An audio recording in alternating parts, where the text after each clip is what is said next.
11절, 12절 우리 같이 한번 읽을까요? 11절, 12절이에요. 비방에 대한 이야기를 하고 있는데요. 우리 같이 합독으로 한번 읽어요. 두 구절 우리 같이 한번 읽을게요. 두 구절만 같이 읽어요. 시작. 형제들아 서로 비방하지 말라. 형제를 비방하는 자나 형제를 판단하는 자는 곧 율법을 비방하고 율법을 판단하는 것이라.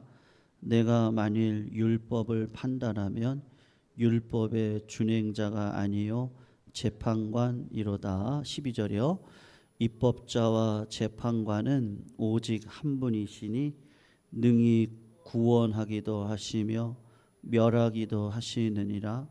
너는 누구이기에 이웃을 판단하느냐. 아멘. 사도 바울 선생님이 그런 얘기를 하셨거든요. 고린도서에 선생이 되지 말아라 그런 얘기를 했습니다. 그러면서 선생이 되지 말고 아비가 되라 이렇게 얘기를 하셨거든요. 여러분 선생을 왜 되지 말라고 이야기를 하셨을까? 우리의 마음 가운데 하나님이 싫어하는 게 17가지가 있는데 첫 번째로 싫어하는 게 뭐냐 하면 잠언에 보면은 교만이라고 얘기를 하거든요. 여러분 우리가 하나님 앞에 딱 서시면 우리 안에 있는 죄가 딱 보이는데요.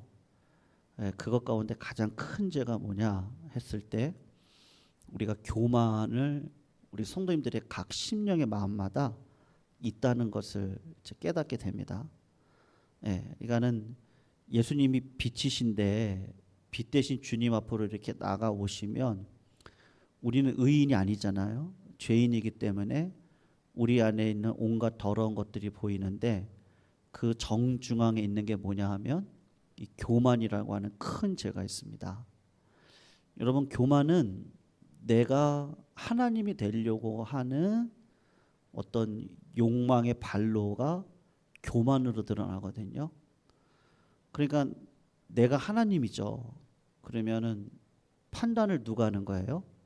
이제 내가 하는 거죠. 예. 근데 그런 마음 가운데 한 가지가 드러나는데 그게 뭐냐면 이제 비방하는 마음이 이제 드러나게 되어져 있습니다. 예루살렘 교회는 성경으로 시작한 교회잖아요. 그런데 어느 순간 사람이 많아지고 다양한 사람들이 모이면서 특별히 유대인들이 모였던 교회지 않습니까? 이제 그러다 보니까 그들의 마음 가운데 뭐가 찾아오냐? 이제 교만이 찾아온 거죠. 그러면서 예루살렘 교회 안에 그러니까 믿는 교인들 안에 지금 이런 일이 벌어지고 있는데 그게 뭐냐면 이제 비방을 하는 일들이 벌어지고 있다. 지금 그 이야기를 합니다. 그러면 성도님들 비방이 뭔지를 우리가 아셔야 되잖아요. 비방은 이런 뜻을 가지고 있습니다. 거짓말을 통해서요 다른 사람에게 해를 주는 것이 이제 비방이라는 뜻을 가지고 있습니다. 여러분 제가 이제 목회를 하면서 많이 느끼는 건데요. 그러니까 사람마다 다 자기 본의의 그 해석들을 다 가지고 계십니다. 저도 그렇고 성도님들도 성도님들 나름대로 내가 가지고 있는 그 판단들이 있습니다. 그래서 누구 말을 들으면 그 말이 옳은 것 같이 보이는데 사실은 시간을 지내놓고 보면은 이게 지금 분열을 일으키려고 이렇게 하는 거구나. 제가 모셨던 목사님이 그런 얘기를 예전에 그분은 이제 은퇴를 하셨어요. 그리고 이제 은퇴하신 목사님은 이제 인사드리러 갔다가 저한테 그런 얘기를 하시더라고요. 그 목사님 밑으로 이제 교육자들이 많았거든요. 그리고 이제 중직자들도 많이 있었는데 그때는 그 말들이 충성을 해서 나한테 했다는 얘기로 들렸대요. 그러니까 그분도 경험을 하신 거죠. 예. 근데 시간을 지내놓고 보니까 이게 교회를 그리고 자기의 유익을 위해서 교회를 흔들고 또 자기가 어떤 욕심을 소유하기 위해서 그 비방을 했던 말이었구나라는 거를 나중에 깨닫게 됐다고 이야기를 하더라고요. 이제 그 얘기를 하면서 하나님의 지혜를 구해야 된다. 이제 그런 얘기를 그냥 조언으로 저한테 해주셨는데요. 여러분, 비방이라는 말이 이제 거짓말이 들어가 있는 말을 이제 비방이라고 하는 말 안에 들어가 있는 참된 뜻입니다. 그러니까 여러분, 의도적인 거죠. 예. 내가 누구를 미워하고 복수하기 위해서 어떤 마음을 갖느냐 하면 그 입술 가운데 이제 거짓말을 토해내면서 그냥 사실대로 얘기하면 되잖아요. 근데 사실에 거짓을 덧붙여서 누군가에게 해를 끼치기 위해서 하는 게 이 비방이라는 단어 안에 들어가 있는 겁니다. 여러분, 하나님은요 그 말 한마디에 굉장히 자기의 본인을 거시고 성도님들의 말 한마디에 굉장히 귀를 기울이시는 분이시라는 거를 우리가 오늘 좀 기억을 하셨으면 좋겠어요. 십계명에도 보면은 9번째 계명이 뭔지 아세요? 혹시 기억나세요? 네. 거짓 증거하지 말라 그랬잖아요. 그러니까 구약 시대 이스라엘 공동체 안에도 거짓말로 비방하는 일들이 굉장히 많았기 때문에 십계명 안에도 9번째 계명 거짓 증거하지 말라라는 계명을 넣어놨단 말이죠. 여러분, 거짓 증거한다는 말이 뭐겠어요? 그러니까 하나님의 이름을 망령되이 일컫는 일이다 말이죠. 여러분, 아합 왕이 있었습니다. 선생님들, 아합은 이세벨이라는 여자랑 결혼해서 그 이세벨이라고 하는 다메섹이라는 나라는 굉장히 부유한 나라거든요. 근데 아합이 그 부유를 위해서 이세벨이라는 여자와 결혼을 해서 이스라엘 나라가 굉장히 부강해졌습니다. 어느 정도로 부강해졌느냐? 아합 왕이 겨울이 되면은 그 따뜻한 지역으로 가서 거기서 쉬는 장소가 있어요. 그게 이제 겨울 궁전인데 거기를 딱 갔단 말이죠. 갔는데 그 겨울 자기 궁전 옆에 나봇이라고 하는 자의 포도원이 이렇게 있었거든요. 그러니까 생각할 때 저 포도원을 내가 취해서 그 무슨 음식이라 그래요? 계절 음식이요. 그때그때 나오는 음식을 먹으면 참 좋겠다. 이런 마음이 들었단 말이에요. 근데 그 포도원 누구 거예요? 나봇의 포도원이잖아요. 그리고 하나님은 토지를 분명하게 규정하셨어요. 남의 토지는 절대로 빼앗아 올 수가 없습니다. 그리고 매매의 상대가 아닙니다. 그 사람이 뭐 굉장히 곤란한 상황에 처했을 때 어쩔 수 없이 매매를 할 수 있지만 50년이 되면 돌려줘야 되는 게 이스라엘의 율법 안에 있는 토지 계명이거든요. 그런데 억지로 빼앗으려고 한 거예요. 내가 큰 가격을 쳐줄 테니까 포도원을 팔아라. 그랬더니 이건 아버지 대대부터 내려왔던 땅인데 어떻게 팔겠습니까? 안 됩니다. 그렇게 얘기를 했더니 이세벨이 어떻게 하죠? 2명의 사람을 취해가지고 아마 그들에게 돈을 줬겠죠. 그리고 거짓 증거해라 이렇게 얘기했을 거라고요. 여러분, 그렇게 했을 때 그 2사람이 거짓 증거해서 나봇이 어떻게 됩니까? 돌에 맞아 죽죠. 그리고 난 다음에 아합이 이세벨과 함께 내려가서 그 땅을 그냥 무료로 취하게 됩니다. 하나님께서 보실 때 그 죄악은 어마어마한 죄였거든요. 그래서 성도님들, 아합이 어디서 죽어요? 사실은 그 나봇의 포도원 쪽에서 죽죠. 이세벨은 궁전에서 떨어져서 죽게 됩니다. 그리고 개들이 와가지고 핥거든요. 그러니까 성도님들, 하나님께서 정말로 싫어하시는 게 뭘까? 그게 뭐겠어요? 거짓말하는 거를 싫어하는 거예요. 근데 거짓말하는 것보다 더 싫은 게 뭐냐면 남을 비방하는 일인 거죠. 예. 여러분 다윗을 한번 생각을 해보셔요. 선생님 예수 믿고 구원받는 자의 특징이 뭐죠? 네? 한번 생각해 보셔요. 그러니까 부자가 되는 게 예수 잘 믿으면 그렇게 됩니까? 그냥 한번 생각해 보세요. 예수 잘 믿으면 건강합니까? 예수 잘 믿으면요 자식들이 다 잘 되나요? 한번 생각을 해보시면 좋겠어요. 예수 믿는 증거가 뭘까? 예. 그러니까 여러분 예수를 안 믿어도 안 믿는 분들 가운데 거부들이 훨씬 더 많죠. 예. 그러니까 그게 예수 믿는 증거 아니에요. 예수를 아무리 잘 믿어도 욥을 생각해 보세요. 욥을요. 욥은 어떻게 됐어요? 건강을 잃었잖아요. 물질 잃었죠. 자식 잃었죠. 아내와 불화했죠. 예. 하나님을 잘 믿었던 사람이거든요. 하나님은 그것보다도 뭐를 주기를 원하시냐면 예수 믿고 난 특징은 성령님이 내 안에 찾아오시거든요. 예. 그게 예수 믿은 자의 증거예요. 시편에 이런 말씀이 있습니다. 제가 한번 읽어드릴게요. 시편 15편 1절에서 3절인데 이렇게 얘기를 해요.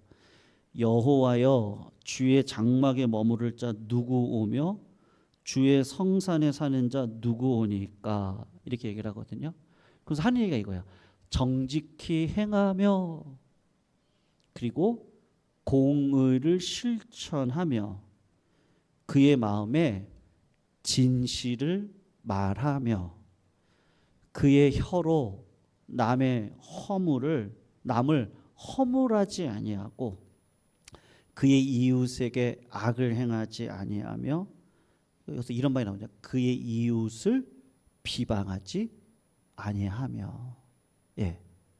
그러니까 누가 하나님의 장막 안으로 들어가 하나님과 아브라함처럼요 친구와 같은 관계 속에서 정말로 하나님의 백성으로서 이 땅을 살아갈 수 있는 그 진짜 하나님의 백성 된 자의 특징이 뭐예요? 라고 했을 때 요 입술에서 이 혀 있잖아요. 네. 손들 가만히 한번 들어보세요. 어떤 분이 무슨 이야기를 할 때 가만히 들어보세요. 분별이 되거든요. 이게 지금 당을 질라고 그러는 건가? 그러니까 분열을 시키려고 그러나? 한번 생각해 보시면 되거든요. 네. 아니면 사랑으로 하나 되게 하려고 그러나? 여러분, 제가 키가 커요, 작아요? 네? 왜 말씀 안 하세요? 제가 임장로님보다 커요, 작아요? 작잖아요. 목사님은 키가 작으세요. 그건 비방 아니죠. 네, 제가 키가 작은 게 왜 비방이에요? 예수님께서 바리새인들에 와가지고 여러분들이 자꾸 성령을 의지하고 하나님의 뜻을 따라 내가 어떻게 믿음으로 살아가야 될지를 고민해야 되는데 그분들이 신앙을 딱 멈췄거든요. 그러니까 우리가 구원받았고요. 우리만 복받았고 우리가 이렇게 믿음으로 살아서 우리가 이렇게 하나님의 자녀가 됐고 하나님은 의인을 부르러 온 것이 아니라 죄인을 부르러 왔는데 그들의 죄를 딱 지적하셨거든요. 독사의 자식들아. 네? 네. 회칠한 무덤이요. 이렇게 얘기를 했어요. 그건 비방이에요? 그건 아니에요. 그러니까 사실을 얘기를 한 거예요. 근데 가만히 생각해 보시라고요. 유다에게 뭐라고 얘기했었죠? 예수님이 네가 나지 아니었으면 좋겠 뻔했다. 그리고 떡을 그에게 띄워주면서 이 떡을 먹는 자가 나를 팔 것이다. 이렇게 얘기를 했어요. 예수님이 비방했나요? 아니면 회개의 자리로 초청했나요? 초청한 거예요. 유다를 비방한 적이 없어. 이런 몹쓸 놈, 이런 나쁜 놈 이렇게 얘기하지 않으셨거든요. 야, 자꾸 힌트를 주는 거예요. 너 그런 일 행하면 안 돼. 그리고 바리새인들한테도 얘기를 하는 거죠. 그렇게 살면 안 된다. 너희들은 독사의 자식들이다.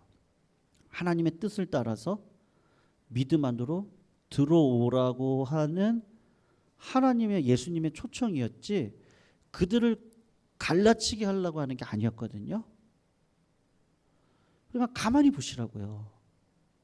그러한 자를 위해서 예수님이 십자가에 달려서 돌아가시. 예수님이 충분히 나를 비방하는 자들, 야, 네가 하나님의 아들이면 내려와 봐.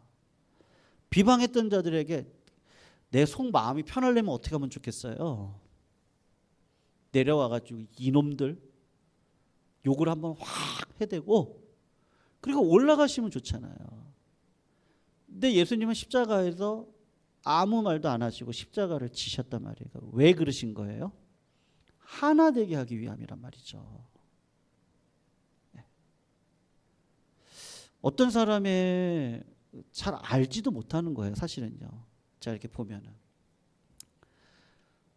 그냥 단편적인 사실을 가지고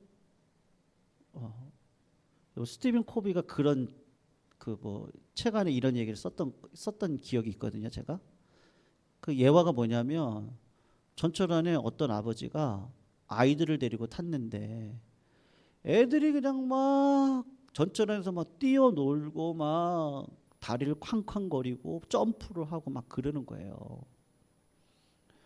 그러니까 승객 중에 어떤 노인이 그 아버지한테 막 화를 내면서 혼내는 거였어요. 네. 자식들을 그렇게 교육시키면 어떡하냐고. 자식들이 저렇게 공공장소에서 뛰놀고 그러면 제어를 해야지 왜 저렇게 가만히 놔두냐고. 그렇게 얘기를 했어요. 그랬더니 그 아버지가 죄송하다고. 사실은 제가 우리 아내를 장례를 치르고 돌아가는 길입니다. 이렇게 얘기를 했거든요. 그러니까 순식간에 그 전철 안에 있었던 모든 사람들이 그냥 고요해졌어요. 왜냐하면 그분의 마음이 뭔지를 알았거든요. 네, 아내를 잃은 슬픔이 너무 커서 자식들을 어떻게 할 수 없는 상황이었던 거였어요. 네. 여러분 우리는 사실은 좀 더 지내 보셔야 돼요. 네, 판단하기보다는 좀 더 알아가 보셔야 되거든요. 근데 가만히 얘기를 들어보세요. 그러면 함부로 판단하고 함부로 비방하고 특별히 외모적인 거 가지고요. 그리고 함부로 뭐 복을 받았느냐 안 받았느냐 그걸 누가 판단해요? 네. 근데 그렇게 왜 그렇게 하는 거예요? 라고 했을 땐 여러분 다 알아요. 다 알거든요. 아, 지금 자기 유익 때문에 그러는지 아니면 진짜 화합을 위해서 우리가 진짜 잘 살아보자고. 여러분 우리가 믿음 안에서 살아야 되잖아요. 믿음 안에서 어떻게 살까? 우리가 어떻게 사는 게 행복할까? 예. 비방과 훈계는 차이가 있겠지만 여러분 그 마음을 한번 봐보시라고요. 예. 그러니 성도님들 예수 믿는 증거가 뭐예요? 저는 확신하거든요. 정말로 신앙 안에 계시는 분들, 정말로 예수님을 만나신 분들은 하나님의 나라와 의를 위해서 살아가실 수밖에 없어요. 네. 교회가 세상적이지 않아야 되는데 세상적인 게 들어왔단 말이에요. 야고보가 섬기고 있는 이 예루살렘 교회가 어느 순간 사람을 외모로 보기 시작한 거예요. 그래서 야고보서에 나오잖아요. 금가락지를 끼고 멋진 옷을 입고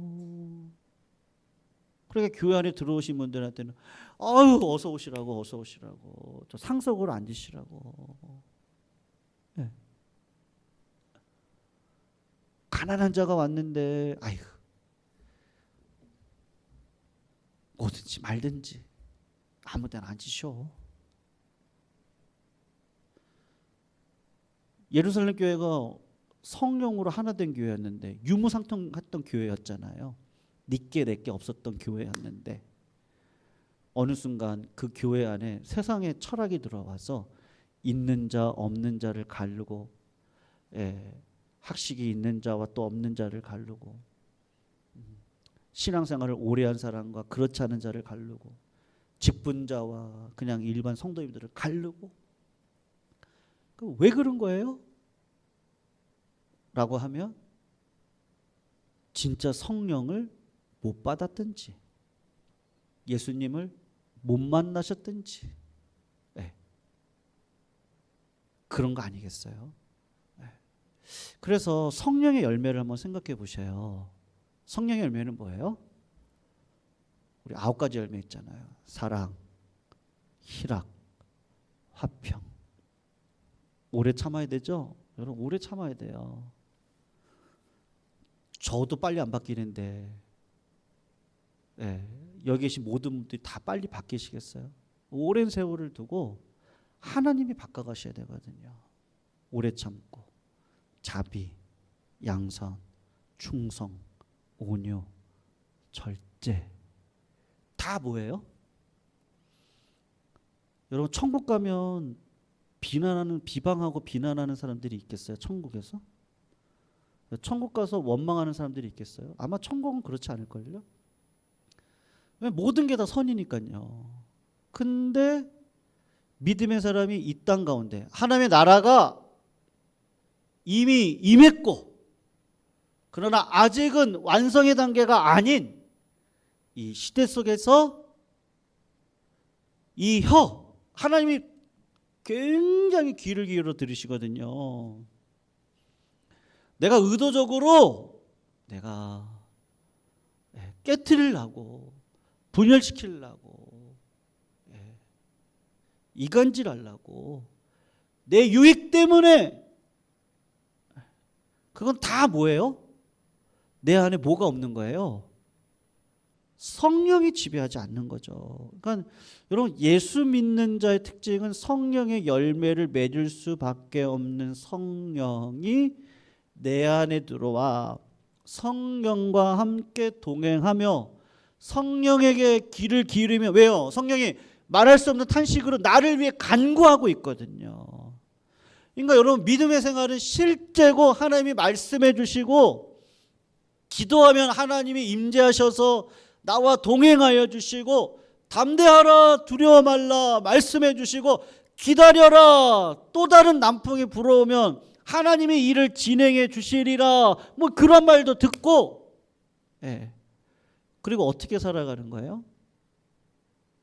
종국적으로는 합력해서 뭐를 구하는 거예요? 선. 그 선은 뭐예요? 하나님만이 선이시잖아요. 그 선이신 하나님이 이 땅 가운데서 이루신 게 뭐예요? 이방인과 유대인을 하나 되게 하고 하나님과 죄인된 자들을 하나 되게 하기 위해서 예수 그리스도가 이 땅 가운데 오셔서, 충분히 비방할 수 있었죠. 우리들을 이런 죄인들, 나쁜 놈들, 그러니까 심판받고 죽어라 이렇게 할 수 있는 상황 가운데 예수님은 어떻게 하셨어요? 비방의 자리에 나를 비방하시라고, 내가 책임지겠다고.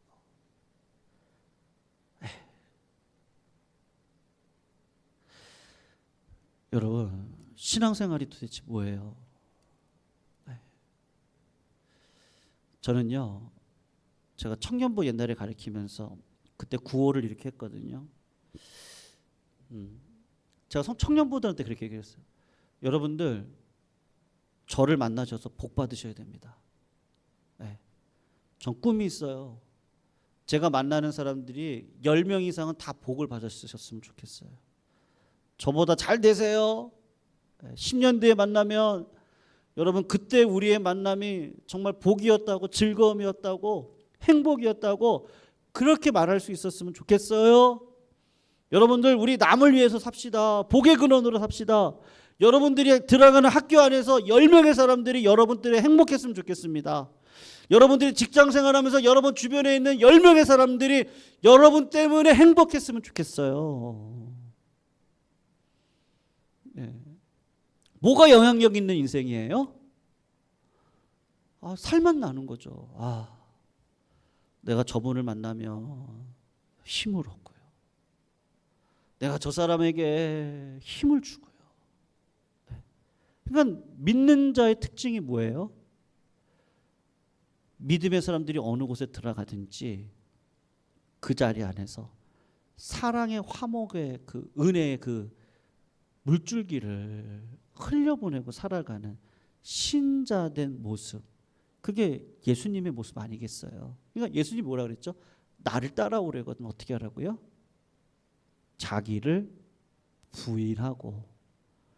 여러분, 십자가 질 일이 많아요. 하나님의 나라는 그냥 새로 세워지지가 않아요. 내가 희생의 자리로 들어가지 않고는 절대로 세워질 수 없는 나라가 하나님의 나라거든요. 근데 그게 외롭지가 않고 기뻐요. 왜요? 하나님이 평안을 주시거든요. 그리고 소망을 주세요. 그리고 먹을 거, 입을 거, 마실 거 하나님이 책임져 주시겠다고 말씀해 주시거든요. 그러니까 기뻐요. 그러니까 욕심을 안 부려요. 그럴 이유가 없어요. 하나님이 다 주실 건데요. 나는 하나님의 종으로 살면 돼요. 여러분, 예수님이 마지막으로 이런 비유하셨었죠. 기억나세요? 종이 주인이 오면 어떻게 해요? 네. 손 씻을 물을 갖다 주고 주인이 손을 씻고, 종이 어떻게 해요? 그분이 오시면 밥상을 차려주고, 그리고 종이 옆에서 같이 밥을 먹나요? 안 먹잖아요. 그 얘기를 하시면서 예수님이 마지막에 했던 말이 뭔지 기억나세요? 이 시대에 내가 믿음을 보겠다고 이야기하시거든요. 그러니까 우리는 하나님의 자녀된 삶을 사는 거죠. 하나님처럼 주인이 돼서 판단하는 자리로 들어가지 말라. 그래서 예수님이 했던 얘기가 뭐라고요? 내가 마지막 세대 때 믿음을 볼 것이다. 그 믿음이 뭐예요? 하나님의 뜻대로 살아가는 게 믿음이죠. 그러므로 성도님들, 할 수 있으면 물질이 있었으면 좋겠어요. 그죠? 그래서 기도하세요. 예. 건강도 예의라는 거 아시죠? 기도하셔야 됩니다. 그런 거 다 구하셔요. 근데 그것만 구하지 마시고요. 저는 그거 구하라고 꼭 얘기합니다. 물질도, 인권도, 영권도, 물권도, 예, 다 구하세요. 그리고 받으세요. 그리고 그거를 가지고 여러분, 하나님이 주시는 건요 반드시 넘치게 되어져 있거든요. 하나님 주시는 건 그래요. 마귀가 주는 건 넘치지가 않아. 요거 내 거. 어떻게 얻은 건데 이러거든요. 근데 하나님이 주시면요 반드시 넘치게 되어져 있어요. 그래서 그런 복을 받으셔야 돼요. 기도해서 받으세요. 그러시고 그 기도한 걸 가지고 어떻게 사셔야 돼요? 하나님을 사랑하시고 이웃을 사랑하는 자리로 들어가셔야 돼요. 그게 믿는 자의 끝자락에 있는 예수님을 닮은 자의 모습입니다. 그러므로 외모를 보지 아니하시고 우리의 마음을 보신 하나님 앞에, 여러분, 우리의 마음 가운데 누가 계시다고요? 성령님이 계시거든요. 그러니까 여러분, 인생도 내 힘대로 안 되잖아요. 내가 계획한 대로 여러분 여기까지 오셨습니까? 예. 이런 일이 벌어질 줄 알으셨어요? 갑작스럽게 우리 가정에 뭐 여러 가지 일들이 벌어지잖아요. 어떻게 계획할 수 있어요?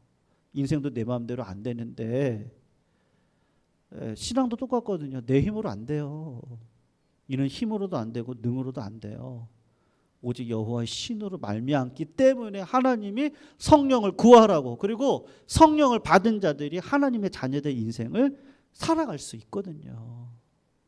그래서 성령을 구하시고 성령의 음성에 귀를 기울이시고, 그리고 내 작은 발걸음 하나하나가 사랑과 희락과 화평의 자리로 들어가셔야 되거든요. 예, 그렇지 않으면 우리는 하나님의 자녀된 인생을 살아왔다 말할 수 없습니다. 예, 복음은 바로 여기까지 가셔야 됩니다. 그리고 하나님은 우리 성도님들을 바로 그러한 자리까지 인도해 주실 줄로 믿습니다. 그러므로 여러분, 우리 오늘 어떻게 하시자고요? 인권도 구하세요. 기도하셔야 돼요. 하나님 좋은 사람 붙여주세요. 내가 좋은 사람 되게 해주세요. 그래서 좋은 사람이 붙여주게 해주시고요. 하나님 물건도 주세요. 하나님의 영광을 위해서 우리가 합력해서 물건도 있어야 돼요. 그리고 건강도 하셔야 돼요. 하나님이 주시는 날수에 건강 가지고 하나님의 사명자로 사셔야 돼요. 구하셔야 돼요. 그거 안 구하시면 안 돼요. 그거 기복주의 아니에요. 구하세요. 영권 달라고 구하세요. 그리고 하나님이 무엇을 주시든지 그것 가지고 진정한 영권, 하나님의 영광을 위해서 살아갈 수 있는 그러한 자가 내가 될 수 있게 해달라고 꼭 기도하시고, 내 힘으로 살지 않게 해달라고 꼭 기도하세요. 그러셔야 됩니다. 그래서 마지막 구하는 게 뭐예요? 성령을 구하셔야 돼요. 어떻게 하나님 없이 살 수 있겠어요? 우리는 그럴 수 없어요. 오늘도 성령을 위해서 살게 해달라고 같이 한번 구하시는 마음으로 우리 찬양 두 곡 제가 골랐거든요. 성령을 주제로 한 찬양인데요.